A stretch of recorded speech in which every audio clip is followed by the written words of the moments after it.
샬롬 반갑습니다. 4월 1일 말씀 묵상을 나누고자 합니다. 드디어 3월달이 이제 다 가고 4월 1일이 되기 시작합니다. 월요일, 화요일 어떻게 잘 보내셨습니까? 화요일 또 계속적으로 우리가 기도회 가운데 가 있고 또한 이제 또 다시 이제 계약이 연기되면서 온라인 계약과 또 여러 가지의 상황들이 좀 녹록지 않는 가운데 있습니다. 그래도 다행인 것은 4월 12일 부활절에 이제 예배가 재개되어질 것 같습니다. 큰 일이 없는 한 그렇게 될 것 같습니다. 많은 준비들을 좀 하고 있고 또 많은 상황들을 지금 생각하고 있는 중에 있습니다. 어떻게 될지 잘 모르겠지만 그런 불구하고 우리가 다시 한번 기대하며 나갔으면 좋겠고, 특별히 아마 4월 12일에도 일단 1부, 2부 예배만 되어지게 될 것이고 오후 예배나 혹은 또 주일학교 예배는 조금 뒤에 되어지지 않겠나라는 생각이 들었습니다. 주일학교 이제 중등부 애들 참 많이 보고 있습니다. 그렇게 한 번씩 말 안 듣고 할 때마다 그렇게 고함을 지르고 했는데, 그래도 우리 아이들 참 많이 보고 싶고 또 같이 예배할 날들을 기대하고 있는 가운데 있습니다. 오늘 우리가 이제 함께 볼 말씀은 마가복음 13장 1절부터 13절까지 말씀입니다. 마가복음 13장 1절부터 13절까지 말씀입니다.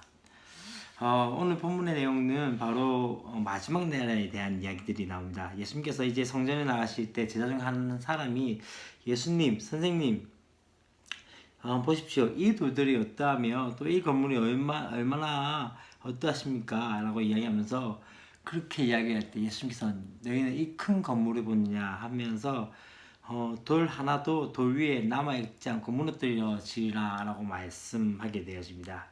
그러면서 이제 예수님께서는 어떤 이야기 하신다면, 이 감람산에서 성전을 마주 대하면서 그들에게 어떤 이야기 한다면 바로 마지막 날에 대한 이야기를 합니다. 그러면서 어떻게 이야기한다면 바로 사람에게 미혹되지 않도록 주의하라 라고 이야기하고 있고, 그 다음에 그 가운데서 이제 난리와 난리의 소문이 일어날 것이고 또 여러 가지의 사건들이 일어날 때 특히 우리 가운데 어떤 이야기합니까? 사람들이 너희를, 다시 말하면 우리를 공회에 넘겨주겠고 회당에서 매질을 당할 것이고 또 나로 말미암아 너희가 권리자들과 임금들 앞에서 서게 될 것이다 라고 이야기하시면서, 그러나 이 천국 복음이 만국에 전파되어야 할 것이다 라고 이야기하면서, 너희가 끌어다가 가게 되어질 때 무슨 말을 할까 염려하지 말고 바로 그때 너에게 주시는 그 말씀을 하게 할 건데, 그게 성령께서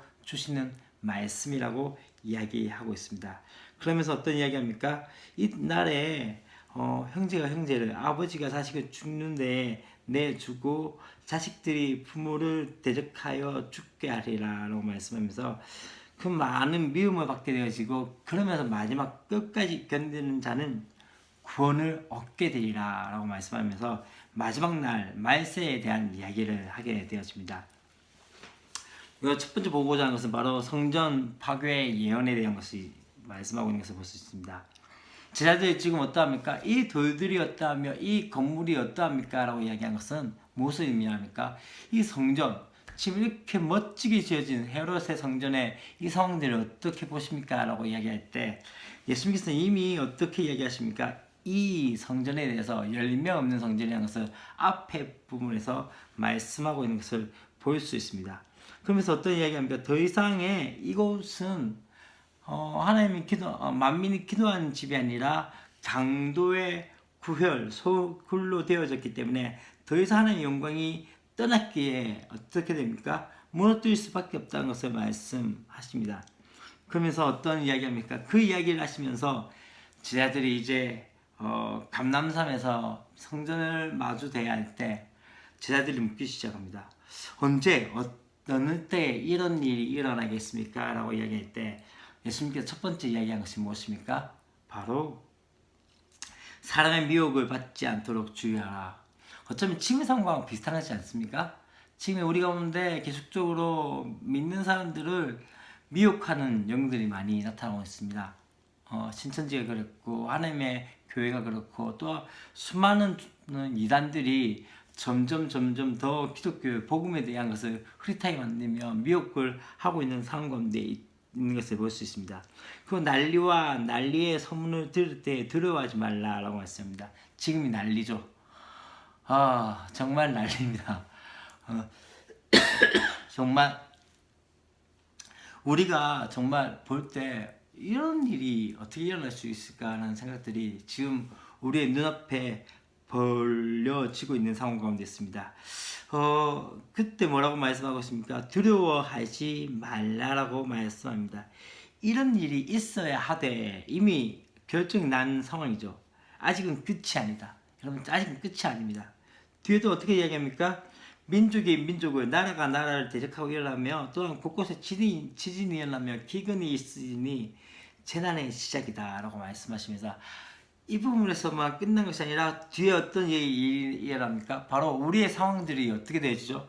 공회에 넘겨주겠고 회당에 매질을 당하고 또한 나로 말미암아 어떻게 해요? 임금들 앞에서 정부 앞에 서게 될 날이 오게 될 것을 말씀하고 있는 것을 볼 수 있습니다. 더 중요한 것은요, 그러면서 이제 어떻게 됩니까? 바로 또 복음이 먼저 만국에 전파되어야 할 것이라. 마지막 날에 정말 중요한 것 중에 하나는요, 마지막 날에 가장 중요한 한 부분은 천국 복음이 온 민족에 전파되게 될 것을 말씀하고 있는 것이죠. 그렇기 때문에 이제 어떻게 되어집니까? 사람들이 이제 우리를 끌어다가 넘겨줄 때 우리가 무슨 말을 할 것에 대해서 염려하지 말고 성령께서 우리에게 말씀하시고자 하는 것들을 듣고 지혜롭게 대답하는 것을 말씀하고 있습니다. 그리고 또한 지금 참 이 상황들이죠. 형제가 형제를, 아버지가 자식을 죽는데 내주며 자식들이 부모를 대적하여 죽게 하리라. 가정이 무너지고 또한 형제 우애가 계속적으로 무너지고 서로가 서로를 못 죽여서 안달인 세대가 지금의 이 세대가 아닌가요? 근데 중요한 것은 이 이야기합니다. 끝까지 견디는 자는 구원을 받으리라. 끝까지 견디는 것. 사실 오늘 본문의 말씀은 무엇인가를 설명해 주는 것보다는 그대로 보는 것이 더 중요하지 않나라는 생각이 되었습니다. 지금 마치 성전이 무너질 것에 대한 것을 예수님께서 이미 말씀하시면서 그것이 마지막 날과 같다는 것을 말씀하시면서 지금 마지막 날에 이런 일들이 일어나게 될 것이라고 말씀하십니다. 오늘 어쩌면 이 시대가 그렇지 않습니까? 이 시대의 상황들이 그런 모습이 있지 않습니까? 우리는 너무 말세에 대한 생각들이 없는 것 같습니다. 무슨 말이냐면 과거의 단미선교회나 이런 것들을 통해서 점점 주님이 다시 오실 것이라는 생각들을 어쩌면 우리 생각 가운데 지워버린 것 같습니다. 그래서 중요한 것은요, 주님이 다시 오실 것입니다. 첫 번째 오신 주님은 구원주였지만은 이제 두 번째 오실 주는 심판주이십니다. 우리가 두려워하지 말 것은 무엇입니까? 우리는 구원받은 자의 삶이기 때문에, 그렇기 때문에 주님의 오심을 다시 한번 그 가운데 갈급해하며 또한 주님 오심을 다시 한번 구해야 할 것이 저와 여러분이 아닌가 생각이 되었습니다. 우리에게는 주님 오신 것은 심판이 아니라 상 주시기 위한 그 분이신 것이죠. 세상은 심판주에 대한 것으로 나타나게 되겠죠. 그렇기 때문에 우리가 계속적으로 해야 될 것이 무엇입니까? 이 천국 복음이 만국에 전파되어야 하리라. 그래서 우리가 계속적으로 복음을 전하는 그 사역 가운데 잘 감당해야 되지 않을까요?